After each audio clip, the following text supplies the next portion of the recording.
Hello friend, welcome to फ्रेंडसेट preparation YouTube channel. इस channel पर मैं लेके आता हूँ आपके लिए एजुकेशनल वीडियो। इस वीडियो में हम लोग पढ़ने वाले हैं क्लास 5th की ईवीएस की बुक लुकिंग अराउंड से chapter 3 from tasting to digesting, और इस चैप्टर का ये है 5th पार्ट। यानी अब तक मैं आपको इस चैप्टर के 4 वीडियो ऑलरेडी अपलोड करके आपको प्रोवाइड कर चुका हूं, और ये आज आपकी है 5th वीडियो, जिसमें हम लोग ये जो चैप्टर है फ्रॉम टेस्टिंग टू डाइजेस्टिंग पूरा कंप्लीट कर लेंगे। जिन लोगों ने अभी नहीं देखा है उनके लिए थोड़ा सा रिकैप बता देता हूं कि प्रीवियस वीडियो में हम लोगों ने क्या क्या किया है। तो ये था आपका 4th वीडियो, 4th पार्ट, जिसमें मैंने आपको मार्टिन और जो डॉक्टर की स्टोरी थी और किस तरह उन्होंने एक्सपेरिमेंट किया था इसके बारे में हम लोग डिस्कस किया था, और क्वेश्चन भी हमने डिस्कस किया था। ठीक है, इससे पहले मैंने आपको जो करवाया था ये एक बच्चे के बारे में स्टोरी थी कि ये बच्चा बीमार, जो नीतू है इसके अंदर, नीतू बीमार थी, और उसके बाद जो डॉक्टर वगैरह उसको क्या एडवाइस कर रहे थे और किस तरह से लूज मोशन से रिलेटेड जो प्रॉब्लम इशू क्रिएट हुई थी उसके बारे में हमने डिस्कस किया था और क्वेश्चन आंसर भी सॉल्व किया था। और इससे पहले हम लोगों ने सेकंड पार्ट किया था जिसमें हमने टेस्ट वगैरह के बारे में जाना था कि हमारी बॉडी में किस तरह से हम टेस्ट वगैरह को मेजर करते हैं, किस तरह से हम उसको फील करते हैं, उसके बारे में हमने जाना था। और इससे पहले जब मैंने आपको चैप्टर स्टार्ट करवाया था तो एक्चुअली जो स्टार्टिंग स्टोरी थी या स्टार्टिंग पार्ट था वो ये फर्स्ट पार्ट ये वाला था, जिसमें झूलन को अलग अलग डिफरेंट फूड आइटम दी जा रही थी और उसे गैस करने के लिए बोला जा रहा था कि इसका टेस्ट क्या है। तो अब तक ये 4 वीडियो ऑलरेडी मैंने अपलोड कर दिया है। आई होप आपने ये सारी वीडियो जरूर देख ली होगी, तब जाके आपको ये 5th और फाइनल पार्ट समझ में आएगा, इसके क्वेश्चन आंसर क्लियर होंगे। अगर आपने नहीं देखा तो वो सब आपके लिए होमवर्क है, 1 करके एक दिन करके सारी वीडियो जरूर देख लेना। ठीक है, चलो अब फाइनल पार्ट करते हैं, चैप्टर 5th कंप्लीट कर लेते हैं। हाँ, चैप्टर 4, 5 और 6 ये मैं ऑलरेडी अपलोड कर चुका हूं आप लोगों के लिए, वो सारी वीडियो आप देख भी सकते हो। मैथ्स की तो सारी है ही, हिंदी इंग्लिश सबकी है। ठीक है, चलो अब स्टार्ट कर लेते हैं, बहुत ज़्यादा इधर उधर की बातें हो गई। अब फाइनली हम लोग टॉपिक पे आते हैं। तो आज का जो फर्स्ट टॉपिक है वो है गुड फूड गुड हेल्थ। ये प्रीवियस पार्ट में हम लोग कर रहे थे, लेकिन मैंने बोला था वीडियो लंबी हो जाएगी इसलिए मैंने रोक दिया था। अच्छा, इसमें क्या है कि 2 बच्चों की स्टोरी है, 2 बच्चों के बारे में आपको दिया जा रहा है। ये एक बच्ची है जिसका नाम है रश्मि, ठीक है, और इसके अलावा यहाँ पे एक बच्चा है जिसका नाम है कैलाश। तो इन दोनों के बारे में कुछ केस स्टडी आपको दी जा रही है। यहाँ पे बोला जा रहा है द डॉक्टर अर्पना has 2 patient Rashmi and Kailash. Doctor अस्मना talk to them to find out the more about them, read what the doctor found। अच्छा, डॉक्टर ने क्या किया, इनकी जो प्रॉब्लम जानने के लिए, दोनों बीमार हैं, दोनों की प्रॉब्लम जानने के लिए दोनों बच्चों से इन्होंने बातचीत करी, और बातचीत करके उसके पास जो कंक्लूजन आए, कुछ फैक्ट आए, वो कुछ इस तरह से हैं। तो सबसे पहले हम रश्मि के बारे में डिस्कस करेंगे, और रश्मि के बाद हम लोग कैलाश के बारे में डिस्कस करेंगे। तो जो रश्मि है वो 5 ईयर ओल्ड है, यानी 5 साल की है, और अगर कैलाश की बात करें वो 7 ईयर ओल्ड है, यानी कि 7 साल का बच्चा है। ठीक है, जानते हैं। She look about 3 year old, she has very thin arm and leg, a pot belly she fall sick. अच्छा, ये जो बच्ची है एक्चुअली है ये 5 ईयर की, बट अगर आप पिक्चर देखोगे, पिक्चर में देख करके ऐसा लगता है जैसे ये 3 ईयर ओल्ड है। यानी कि एक्चुअली ये जो बच्ची है ज़्यादा साल की होकर के भी, 5 ईयर होकर के भी 3 ईयर की इसलिए लग रही है क्योंकि भी इसके जो लेग है, लेग है, आर्म्स हैं, वो बहुत थिन है, और थिन होने की वजह से ऐसा लगता है ये बच्ची 3 ईयर ओल्ड है, बट ये 3 ईयर ओल्ड नहीं है बल्कि 5 ईयर ओल्ड है, ये डॉक्टर आपको बता रही है। She always feel tired and cannot go to school regularly। और ये जो बच्ची है हमेशा टायर्ड फील करती है, यानी हमेशा थकी हुई महसूस करती है, और ये रेगुलर बेसिस पे यानी डेली स्कूल नहीं जा पाती है। She does not have the strength even to play. और इसके बाद इतनी हिम्मत भी नहीं है, इतनी शक्ति भी नहीं है, इतनी ताकत भी इसके अंदर नहीं है कि ये बच्ची खेल सके, यानी कि बहुत कमजोर है, बहुत टायर्ड बच्ची आप कह सकते हो। अच्छा, उसके बाद इसके फूड के बारे में आपको मेंशन किया जा रहा है। She is lucky if she can get a little rice और roti to eat in the whole day. अच्छा, अगर भी इसकी किस्मत होगी, अगर किस्मत बहुत अच्छी मानी जाती है, अगर उसे पूरे दिन में एक रोटी मिल जाए या फिर थोड़ा सा चावल मिल जाए इसे खाने के लिए, तो ये बहुत ही किस्मत वाली बात इस बच्ची के लिए यानी रश्मि के लिए हो जाएगा। यानी कहने का मतलब ये है इस बच्ची को डेली बेसिस पे रोज इसे खाना प्रॉपरली नहीं मिल पाता है। एक रोटी भी अगर पूरे दिन में मिल जाए या फिर थोड़ा सा चावल भी खाने को मिल जाए तो बहुत किस्मत वाली मानी जाएगी। कहने का मतलब है इसके पेरेंट्स अफोर्ड नहीं कर पाते हैं कि इसे प्रॉपरली डाइट प्रोवाइड कर सके। अच्छा, अब कैलाश के बारे में जानते हैं। तो पिक्चर आपने देख लिया कैलाश का। अब कैलाश क्या करता है, क्या फूड आइटम खाता है, क्या नहीं करता है, जानते हैं। He look older than his age. अच्छा, जो कैलाश है, जो भी इसकी एज है, यानी 7 ईयर तो इसकी एज है, बट जब हम इसको देखते हैं तो ऐसा लगता है ये 7 ईयर नहीं 10 ईयर या 12 ईयर का बच्चा है। His body is fat and flabby. इसकी जो बॉडी है काफ़ी मोटा, ये मोटा है और फ्लैबी, बहुत ज़्यादा, ये कह सकते हो एकदम बहुत ज़्यादा हैवी बच्चा है, और ज़्यादा इसका वेट ऐसा देखने में लगता है, ये आपको बताया जा रहा है।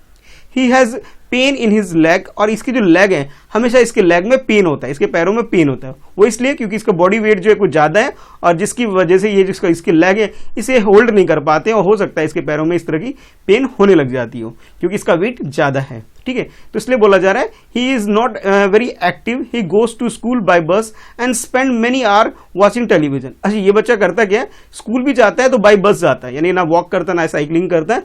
ये क्या बच्चा कैसे स्कूल जाता है, बाय बस, बस के थ्रू ये स्कूल जाते हैं। और इसके अलावा जब स्कूल से आता है तो ये कई सारे घंटे बैठ करके सिर्फ और सिर्फ टेलीविजन यानी टीवी देखता रहता है। कौन किसकी बात कर रहे हैं हम, कैलाश की बात कर रहे हैं। अब इसके फूड के बारे में जानते हैं। He does not like to eat home cooked food like dal, rice, vegetables and roti. इसे घर का खाना, जैसे दाल की बात कर ले, रोटी की बात कर ले, ये सब खाना इसको बिल्कुल भी पसंद नहीं आता। ना इसे दाल पसंद है, ना राइस पसंद है, ना सब्जी पसंद है, ना रोटी पसंद है। कुल मिला के ये इसे होममेड फूड जो है बिल्कुल पसंद नहीं है।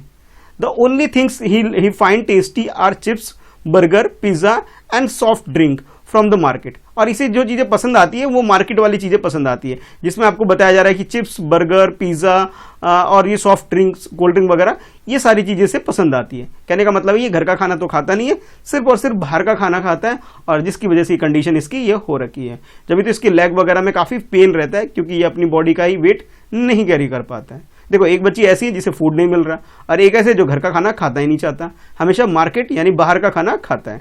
तो दो बच्चे हैं, दोनों बच्चों के बारे में आपको इन्फॉर्मेशन दे दी गई है। अब देखते हैं क्वेश्चन आपके लिए क्या आने वाला है। तो उस बीच में डॉक्टर अर्पणा बोलती है कि doctor Arpana measure the height and weight of both the children. She told them there is only one treatment for both your problem, proper food. अच्छा, ये जो डॉक्टर हैं ये क्या करती है, दोनों का हाइट भी मेजर कर लेती है, दोनों का वेट भी मेजर कर लेती है। वो इसलिए कि हाइट और वेट के हिसाब से इसका BMI, body mass index calculate करने के लिए वो इन दोनों के बारे में मेजरमेंट कर लेती है। कौन, डॉक्टर अर्पणा। और फिर उसके बाद इन दोनों को एडवाइस करती है कि भी आप दोनों का ट्रीटमेंट तो हो सकता है, और ट्रीटमेंट किससे होगा, सिर्फ और सिर्फ एक सोल्यूशन है कि प्रॉपर डाइट। अगर दोनों को अच्छी डाइट मिल जाए तो दोनों के दोनों अच्छे फिट और फाइन हो सकते हैं। भी अगर रश्मि की बात करें जिसे खाना मिल ही नहीं पाता है, उसे प्रॉपर डाइट मिलेगी तो वो फिट हो जाएगी। अगर कैलाश की बात करें तो वो जो घर का खाना नहीं खाता है, अगर वो घर का खाना खाना स्टार्ट कर दे तो वो भी फिट हो जाएगा। तो दोनों की प्रॉपर सोल्यूशन जो तरह से ट्रीटमेंट की अगर बात करें वो किससे हो सकती है, प्रॉपर डाइट से हो सकती है। ठीक है, तो अब तक हम लोग 32 क्वेश्चन तक डिस्कस कर चुके हैं। अब जो नेक्स्ट क्वेश्चन जो आपका होने वाला है ये 33 होने वाला, देखो ये वाला। उसके बाद नेक्स्ट आपका ये 34 हो जाएगा, और उसके बाद नेक्स्ट आपका ये 35 हो जाएगा, और उसके बाद 36 हो जाएगा। अब कुछ बच्चे सोच रहे हैं सर डायरेक्ट 33, बाकी क्वेश्चन कहाँ गए? तो उनको मैं ये कहूँगा भाई जाके ना पार्ट 1, पार्ट 2, पार्ट 3 और पार्ट 4 जाके देखो भाई, आपको सारे पता लग जाएंगे कि क्वेश्चन 1 से लेके 32 कहाँ पर है। ठीक है, होमवर्क में नीचे लिंक है, देख लेना। अच्छा, अब देखो नीचे का मतलब है कमेंट के अंदर मैंने डाल रखे हैं। ठीक है, नीचे देखो कि कमेंट सबसे पहले जो कमेंट मिलेगा उस कमेंट में ही मैंने इसका लिंक प्रोवाइड कर रखा है आप लोगों को। अच्छा, क्वेश्चन नंबर 33 में ये है, why do you think Rashmi could eat only 1 roti in a whole day? भी आपको क्या लगता है, क्या रीजन हो सकता है कि रश्मि जो है पूरे दिन में 1 रोटी ही खा पाती है, इतना पूरे दिन में उसे मिलता है? इसके पीछे रीजन क्या है?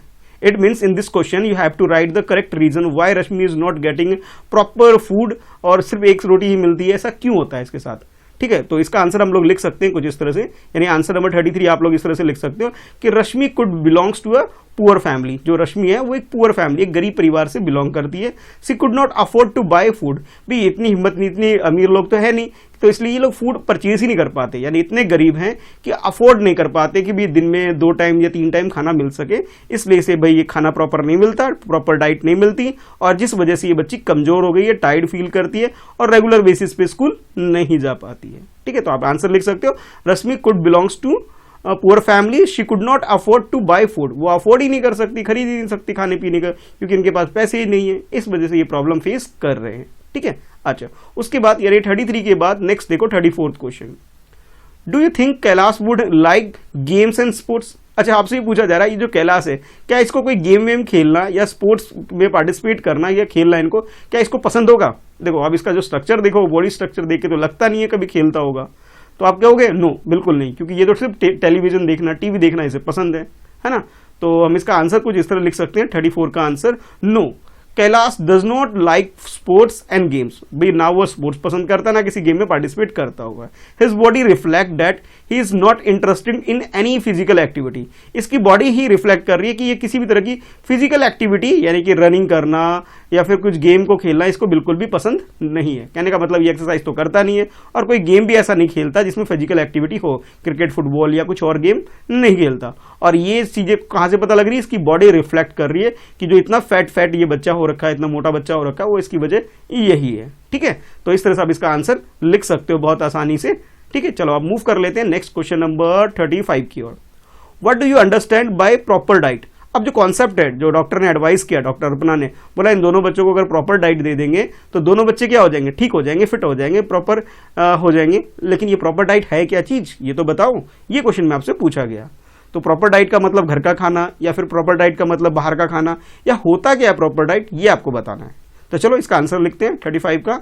अ गुड फूड या आप कह सकते हो a good diet which include good amount of nutrients, कि न्यूट्रिशन वैल्यू उसके अंदर अच्छी हो, न्यूट्रिट फूड, प्रोटीन हो, कार्बोहाइड्रेट हो, प्रोटीन हो, ये सारी चीज जिसके अंदर हो, हाँ, तो उसे हम क्या बोल सकते हैं, एक प्रॉपर डाइट कह सकते हैं। या फिर आप ऐसे डिफाइन कर सकते हो, a good food which includes good amount of nutritious food protein which is needed for the body to function properly. जो भी हमारी बॉडी को फंक्शनिंग के लिए, यानी कि दिन भर हम जो भी काम करते हैं, उठना बैठना चलना दौड़ना खेलना कूदना, ये सारी जो एक्टिविटी करते हैं, इसके लिए जो हमें एनर्जी चाहिए होती है, जिस फूड से हमें ये सारी एनर्जी मिले वही फूड हमारे लिए क्या होगा, बेस्ट होगा, प्रॉपर डाइट होगी। यानी आप कह सकते हो फूड ऐसा हो जिसमें न्यूट्रिशन वैल्यू ज्यादा हो और प्रोटीन हो, कार्बोहाइड्रेट हो, ये सारी चीजें हो, तो जाके हमारी बॉडी जो होगी फिट एंड फाइन होगी और हमारी बॉडी प्रॉपरली फंक्शनिंग हो जाएगी, यानी अच्छे से काम करना स्टार्ट कर देगी। तो इन दोनों बच्चों ने गड़बड़ क्या कर रखी है भाई, इनको प्रॉपर डाइट नहीं मिल पा रही। एक इसलिए क्योंकि वो पुअर है, उसकी फैमिली अफोर्ड नहीं कर पाए, दूसरा इसलिए क्योंकि वो घर का खाना खाता ही नहीं, हमेशा बाहर का खाता है। तो हमें ये सब चीजों को अवॉइड करना चाहिए, घर का खाना खाना चाहिए और भी प्रॉपर डाइट जो होनी चाहिए उसके अकॉर्डिंग ही हमें फॉलो करते ही खाना चाहिए। कुछ भी नहीं, कुछ भी खा लिया टेस्ट के चक्कर में, तो ध्यान रहे। अच्छा, उसके बाद नेक्स्ट है 36 क्वेश्चन, जिसमें आपसे बोला जा रहा है, do you think that the food of Rashmi and Kailash was not proper. क्या आपको लगता है कि ये जो रश्मि और कैलाश है जो प्रॉपर डाइट नहीं ले रहे, ठीक है, इसके पीछे आपसे क्वेश्चन पूछा जा रहा है कि रश्मि और कैलाश के बारे में बताओ कि भी इनको क्या प्रॉपर डाइट नहीं मिल पा रहा है। यानी आपको इन दोनों के फूड के बारे में थोड़ा बहुत बताना है, रश्मि के फूड के बारे में भी बताना है आपको और इसके साथ साथ कैलाश के फूड के बारे में भी बताना है कि इनका फूड कैसा है, ठीक है, नहीं है, खराब है, कैसा है। चलो बताओ कि वाई इनके फूड, अगर इनका फूड अगर खराब है, नॉट प्रॉपर है, नॉट प्रॉपर होने की वजह क्या है, ये आपको इस क्वेश्चन के इसके आंसर में लिखना है। तो पहले तो एज यूजुअल जैसे क्वेश्चन लिखते हो, क्वेश्चन नोट कर लोगे, ठीक है। अच्छा, नोट करने के बाद इसका आंसर कुछ इस तरह लिखेंगे कि Rashmi is not getting adequate quantity of food where Kailash is having junk food like chips, pizza and burgers etcetera etcetera. तो आप ये कह सकते हो जो रश्मि की अगर बात करें तो उससे जो भी एडुकेट क्वांटिटी, यानी कि जो जिस क्वांटिटी में उसे फूड चाहिए वो उसे नहीं मिल पा रहा है। रीजन आप लिख सकते हो अगर चाहो तो कि भी she is not able to afford, वो अफोर्ड नहीं कर पाते उसके पेरेंट्स, इसलिए उसे फूड की जो क्वांटिटी मिलनी चाहिए वो नहीं मिल पाती है, ठीक है। अच्छा, इसलिए उसका डाइट प्रॉपर नहीं है, फूड प्रॉपर नहीं है। और कैलाश की बात करें तो कैलाश क्या है कि हैविंग अ जंक फूड, वो हमेशा क्या करते हैं, हमेशा जंक फूड खाता रहता है, चिप्स खाता है, पिज्जा खाता है, बर्गर खाता है और इस वजह से उसका डाइट प्रॉपर नहीं है और वो फैट जैसा बच्चा हो गया है क्योंकि वो फिजिकल एक्टिविटी भी नहीं करता, ठीक है।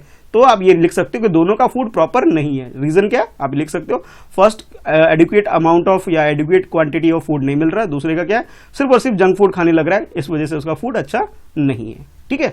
तो इस तरह से बच्चों आप लोगों ने क्या करना है, 36 क्वेश्चन का आंसर कर लेना है। चलो अब इसके बाद मैं मूव करता हूं नेक्स्ट टॉपिक की तरह। तो नेक्स्ट टॉपिक है फाइंड आउट, क्या आपको फाइंड आउट करना है। अब फाइंड आउट कैसे करना है, देखो मैं बताता हूं, आप लोग प्रोसेस फॉलो करना और फाइंड आउट कर लेना। तो अभी तक आप लोगों ने 36 क्वेश्चन तक कर लिया है, अब 37 क्वेश्चन के बारे में यहाँ पे कुछ टॉपिक है आपके लिए, चलो पढ़ते हैं। Talk with your grandparents और elder people and find out what they ate and what work they did when they were of your age। यानी अब आपको क्या करना है, अपने ग्रैंड पेरेंट्स, दादा दादी, दादा नानी, नाना नानी, दादा दादी, या फिर घर में जो सबसे बड़ा आदमी है, ताऊ है आपके घर में सबसे बड़े, या जो भी आपके घर में सबसे बड़े हैं, ठीक है, जो सबसे एल्डर पीपल है, उनसे जाके बातचीत करनी है। होमवर्क है ये आप लोगों के लिए, उनसे जाके क्या करोगे, बातचीत करोगे। बातचीत क्या करना है, एक क्वेश्चन पूछना है उनसे।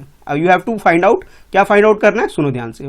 व्हाट दे एट, कि वो क्या खाते थे और वो क्या करते थे, क्या खाते थे क्या करते थे, they when they were of your age, जब वो आपकी उम्र के, सपोज आप लोग जैसे 5th क्लास में हो, ठीक है। 5th क्लास के बच्चे का मतलब ये है कि जो एज होगी आपकी 9 से लेके 11 के बीच में होगा। कोई बच्चा 9 ईयर का होगा, कोई बच्चा 10 ईयर का होगा, कोई बच्चा 11 ईयर का होगा, बस इस रेंज में होगा। एक आध बच्चा हो सकता है जो 8 ईयर का भी हो, लेकिन मुझे लगता है अप्रॉक्सिमेटली 9 और 10 ईयर के बच्चे ज्यादा यहाँ पे होंगे जो मेरी इस वीडियो को देख रहे हैं, क्लास 5th के जो स्टूडेंट हैं, ठीक है। अच्छा, अब जो क्लास 5th के जो स्टूडेंट है उसके अकॉर्डिंग अगर मैं बात करूं तो भी आप लोग बात करोगे अपने नाना नानी दादा दादी जो भी एल्डर्स, उनसे पूछोगे जब वो 5 ईयर के थे, जब वो 5th क्लास में थे, 9 ईयर 10 ईयर ओल्ड थे, तो वो कौन कौन से फूड आइटम खाते थे। क्या पूछोगे कि वो फूड क्या क्या लेते थे, फूड आइटम क्या लेते थे, वो आपको बताना है। अच्छा, इसके अलावा ये पूछना कि वो कौन कौन से काम करते थे, यानी क्या खेलते थे, क्या काम करते थे घर में, घर के काम करते थे, खेलते थे, ये आपको पूछना है। एक्टिविटी के बारे में पूछना है, फूड के बारे में पूछना है, और नीचे कॉमेंट में भी मुझे बताना है, ठीक है। तो यही क्वेश्चन है आपके लिए। योर डेली, फिर उनसे पूछना now think about yourself, your daily activity and daily diet, are these similar or different from what your grandparents did and eat. फिर आप चेक करना, जैसे आपने ये पूछ लिया मुझे कमेंट में भी बताओगे, फिर आप चेक करना कि जो आपके ग्रैंड पेरेंट्स थे उनकी एक्टिविटी यानी उनका जो वर्क था आपकी उम्र में और उनका जो फूड था, ठीक है, उन दोनों में सिमिलैरिटी है, डिफरेंसेस हैं, क्या अंतर है, ये मुझे कमेंट करके बताना, ठीक है। तो इसमें कुल मिला के ये है कि बिना अपने ग्रैंड पेरेंट्स के आप इस क्वेश्चन का आंसर नहीं कर सकते, या फिर अपने घर में जो भी सबसे बड़े हैं उनसे बातचीत करना और उनसे पूछना कि वो क्या खाते थे, क्या खेलते थे, क्या कूदते थे, क्या मस्ती करते थे, पूछना, और फिर मुझे भी नीचे कमेंट में बताना। देखो भाई, एक शिकायत, एक कंप्लेन है भाई सबके साथ कि जैसे ये 37वां क्वेश्चन हो गया आपके लिए, ठीक है, ये वाला क्वेश्चन, बहुत सारे बच्चे हैं जो रिप्लाई करते ही नहीं है भाई। और पता है क्या रिप्लाई करते हैं, सर ये वाली वीडियो अपलोड कर दो, सर ये वाली वीडियो अपलोड कर दो, बस एक ही क्वेश्चन होता है उनका कमेंट में, बस एक ही चीज होती है, सर ये वाली वीडियो नहीं मिल रही, क्या करें। अरे भाई, जो सर पूछ रहे हैं कभी उसका रिप्लाई किया है, वो तो रिप्लाई करना नहीं, और फिर उम्मीद करते हो कि भी सर रिप्लाई करे। तो अब मैंने भी सोच लिया भी जो ऐसे बच्चे होंगे उनका रिप्लाई मैं नहीं करूंगा, ठीक है, कि जो बच्चे सिर्फ मेरे क्वेश्चन का आंसर करेंगे सिर्फ उन्हीं बच्चों को मैं रिप्लाई दिया करूंगा। और हाँ, प्लीज कमेंट में कभी भी क्वेश्चन जो पूछोगे, आपके टॉपिक, आपकी जो ये क्लास होती है, इसके वीडियो होती है, इसके रिगार्डिंग में क्वेश्चन पूछना है। कोई बच्चा टेलीफोन नंबर या कॉन्टैक्ट नंबर नहीं मांगेगा, मैं कभी प्रोवाइड नहीं करूंगा, ठीक है। तो जो चीज आपको नहीं समझ में आती वो क्वेश्चन एज इट इज आप ये पढ़ो, ठीक है, और इस क्वेश्चन को मेंशन कर दो नीचे कमेंट में, सर ये क्वेश्चन नंबर 36, 35, 34 जो भी क्वेश्चन समझ में नहीं आता पूरा क्वेश्चन टाइप कर दो उसको, ठीक है, और फिर बोलो कि सर ये क्वेश्चन समझा दीजिए, तब आपकी प्रॉब्लम का सोल्यूशन होगा, वो मैं रिप्लाई करूंगा, ठीक है। तो भाई बड़ा बेकार लगता है कि इतनी मेहनत करो और रिस्पॉन्स के नाम पे तो जीरो अंडा है, कुछ रिस्पॉन्स ही नहीं आता, बस वीडियो देखनी है, रिप्लाई कुछ नहीं करना है, तो मुझे भी बुरा लगता है, ठीक है। चलो कोई बात नहीं, अब थोड़ा हम आगे बढ़ते हैं। नेक्स्ट 37 के बाद अब नेक्स्ट जो क्वेश्चन आने वाला है 38 आने वाला है, ठीक है। तो 37 का आंसर मैं वेट कर रहा हूँ भी, आप लोग रिप्लाई जरूर करना विद योर नेम, देखना चाहता हूँ कि कितने बच्चे एक्टिवली पार्टिसिपेट करते हैं। हाँ, बाकी मैंने देखे भी मैथ्स की वीडियो में आपका रिस्पॉन्स बहुत अच्छा रहा है, बहुत सारे बच्चे रेगुलर बेसिस पे क्वेश्चन पूछते हैं, अच्छा लगता है। अच्छा, अब देखो यहाँ पे ये जो है, अब जो नेक्स्ट टॉपिक है आपका, ये proper food, every child's right, कि जो प्रॉपर फूड है हर बच्चे का अधिकार होना चाहिए, यानी कि हर बच्चे को जो भी एडुकेट क्वांटिटी ऑफ फूड होना चाहिए वो मिलना चाहिए, ये राइट होना चाहिए, इसके बारे में आप डिस्कस करते हैं। You have read about 2 children, one Kailash who does not like to homemade food. अच्छा, एक बच्चे के बारे में जाना जिसका नाम कैलाश था, जो कि होममेड फूड यानी जो घर में पका हुआ खाना है बिल्कुल नहीं खाता। अच्छा, and the other one is Rashmi who does not even get the one proper meal a day. अच्छा, एक रश्मि एक बच्ची थी, उसके बारे में भी जाना जिसके पूरे दिन में एक प्रॉपर मील मिल जाए, एक दिन एक टाइम का खाना भी उसे ठीक ठाक मिल जाए तो बहुत बड़ी बात है। तो 2 अलग अलग बच्चों के बारे में हमने जाना। About half of the children in our country are like a Rashmi, और हमारी कंट्री में आधी जो बच्चे हैं, मतलब जितने भी बच्चे हमारे कंट्री के अंदर रहते हैं, और जिसमें से आधे बच्चे ऐसे जो रश्मि की कैटेगरी की है, जिन्हें प्रॉपर फूड नहीं मिल पाता है। They do not get the enough food that they need to grow and develop properly, कि उनको जो ग्रो करने के लिए, डेवलप करने के लिए बॉडी में जो रिक्वायरमेंट होती है वो प्रॉपर नहीं मिल पाती। रश्मि जैसे बच्चे बहुत हैं हमारी कंट्री में। This children are weak and sickly, और ये बच्चे बहुत पतले दुबले होते हैं, बहुत कमजोर होते हैं। But it is the right of the every child to get proper food, लेकिन जो हर एक बच्चों को अच्छा खाना मिले ये इनका अधिकार होना चाहिए, इनको ढंग से खाना जरूर मिलना चाहिए, तभी जाके ये ग्रो करेंगे और आगे जाके अच्छी पढ़ाई करेंगे, देश को लीड करेंगे, और जो भी ये चाहते हैं बनना वो बन पाएंगे तब, जब ये हेल्दी होंगे तब। और हेल्दी के लिए क्या चाहिए हमें, फूड चाहिए और एक्सरसाइज चाहिए, दोनों चीज चाहिए भाई, है ना। तो भाई कैलाश जैसा भी नहीं बनना है, रश्मि जैसा भी नहीं बनना है, हमें क्या है ना कि हमें फूड भी प्रॉपर मिलना चाहिए और फिट और फाइन होने चाहिए बच्चे। तो आप लोग भी अपने फूड अच्छे कर लो इसके अकॉर्डिंग। अच्छा, अब ये जो क्वेश्चन आपने डिस्कस कर लिया, हम लोगों ने ये समझ लिया 37 क्वेश्चन जो मैंने आपको रिप्लाई करने के लिए बोला। उसके बाद नेक्स्ट जो टॉपिक है इसमें, जैसे अभी हम लोगों ने जाना कि फूड हमारी कंट्री में एक राइट होना चाहिए, हर बच्चे का अधिकार होना चाहिए। तो इसके बाद एक और केस स्टडी है जिसके अंदर बोला जा रहा है read about this story in the Kalahandi district in Orissa, कि उड़ीसा के अंदर कालाहांडी डिस्ट्रिक्ट है, उसके बारे में एक स्टोरी है जिसमें ये लेडी है और उनका ये बेबी है, इसके बारे में स्टोरी है। तो इस स्टोरी के रिगार्डिंग में क्वेश्चन है, ये क्वेश्चन है, जैसे अब 37 था तो ये क्वेश्चन नंबर 38 हो जाएगा और ये क्वेश्चन नंबर 39 हो जाएगा। लेकिन जब होगा जब आपको इस टॉपिक के बारे में समझ में आएगा तब आंसर कर पाओगे। तो चलो पहले एक बार टॉपिक समझ लेते हैं, उसके बाद क्वेश्चन का आंसर करेंगे। तो Gomti is a 30 years old. अब जो गोमती है जो पिक्चर में इस लेडी का नाम है गोमती, ठीक है, और इसके बारे में बोला जा रहा है ये 30 ईयर ओल्ड है, यानी 30 ईयर की 30 साल की है, 3030। Gomti work in a field of rich farmer for all her hard work she get paid very little. जो गोमती है एक फील्ड यानी खेत में काम करती है, एक अमीर आदमी के खेत में काम करती है और इसके बदले में से बहुत थोड़ा सा ही पैसा मिलता है काम करने के बाद। So little that she can not even buy enough rice to feed her family. और इतना कम पैसा मिलता है कि वो चावल भी नहीं खरीद पाती ठीक से कि भी वो अपने फैमिली को खाना दे सके टाइम पे और खा सके। Some months she does not get the any work at all. कई साल में ऐसे महीने भी आते हैं जब इसको काम ही नहीं मिलता। जब काम नहीं मिलता तो पैसा नहीं मिलेगा, जब पैसा नहीं मिलेगा तो ये फूड परचेस नहीं कर पाएगी, और जब ये फूड नहीं परचेस कर पाएगी तो डाइट वगैरह की प्रॉब्लम तो रहेगी। Then she has to eat leaves and the root from the जंगल।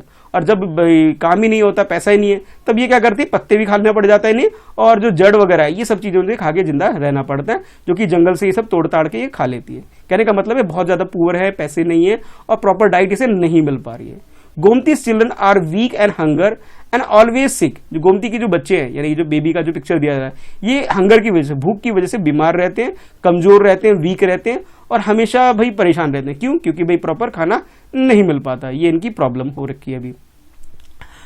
फिर आगे आपसे बता रहा है few year ago her husband die of hunger.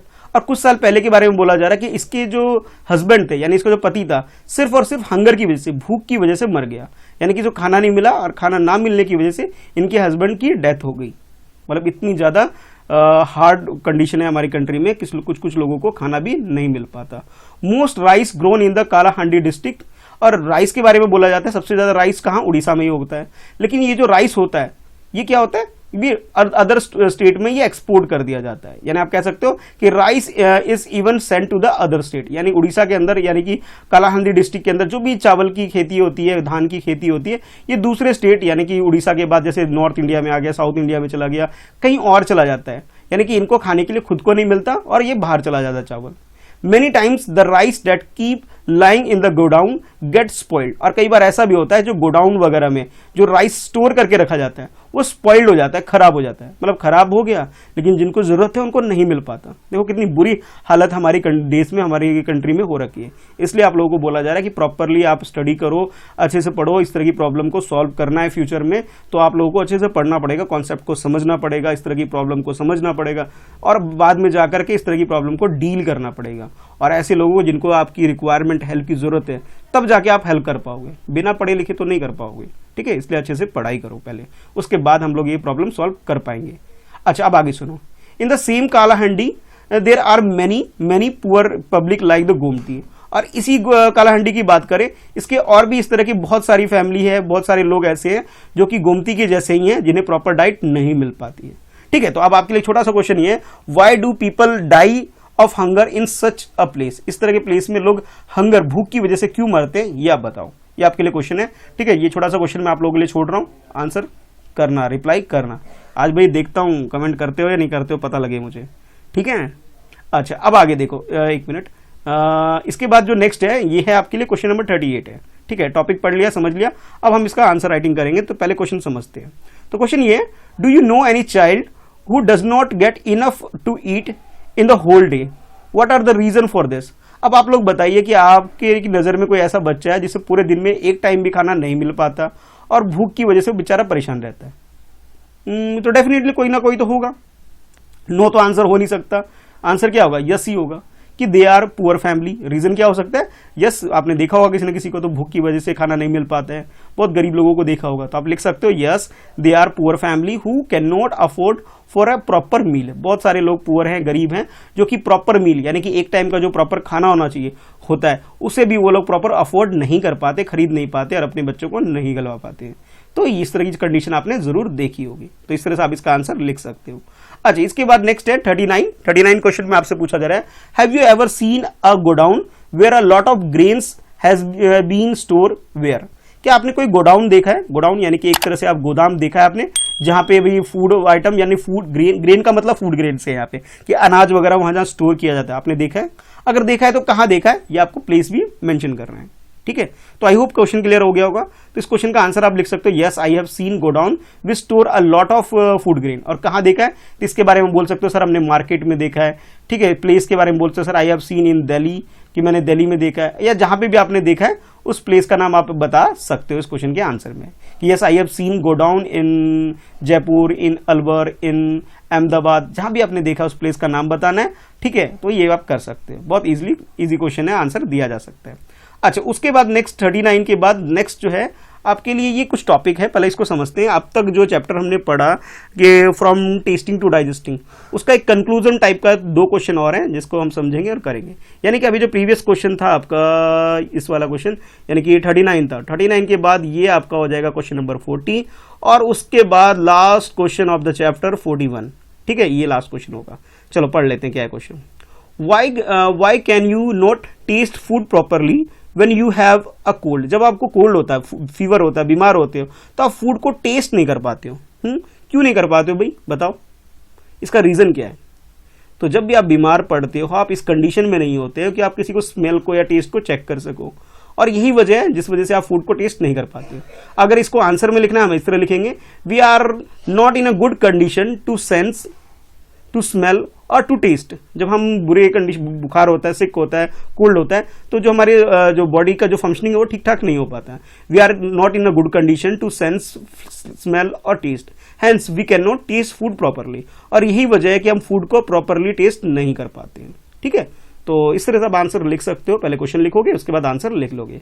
चलो अब लास्ट क्वेश्चन करते हैं और चैप्टर कंप्लीट कर लेते हैं भाई।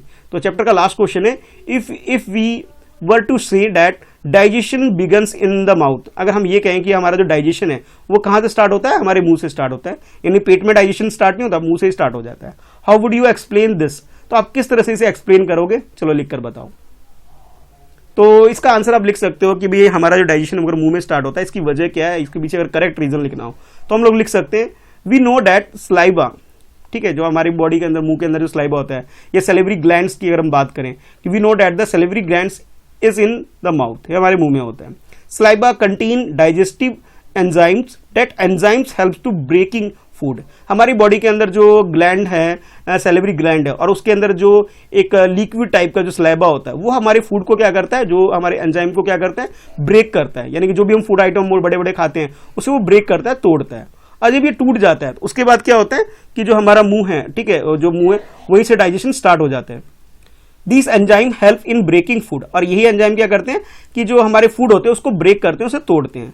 सो we can say that the digestion begins in the mouth. फिर हम कह सकते हैं जो ये डाइजेशन है हमारे मुंह से ही स्टार्ट हो जाता है। यानी कि मुंह में जो हमारे जो स्लाइबा होता है, जो हमारे स्लाइवरी ग्लैंड से जो स्लाइबा निकलता है, एक तरह का ये एंजाइम होता है जो कि हमारे डाइजेस्टिव सिस्टम को एक तरह से बूस्ट करने का काम करता है। जो भी फूड वगैरह होता है उसे ब्रेक करता है, और उसके बाद आप कह सकते हो जो फूड का जो डाइजेस्टिव पार्ट है, डाइजेशन प्रोसेस है, वो स्टार्ट हो जाता है। ठीक है, तो इसलिए आप कह सकते हो so we can say that digestion begins in the mouth, कि मुंह के अंदर से ये स्टार्ट हो जाता है। तो ठीक है, फिर चैप्टर आपका ये कंप्लीट हो गया। आई होप आपने एंजॉय किया होगा, चैप्टर के सारे क्वेश्चन समझे होंगे।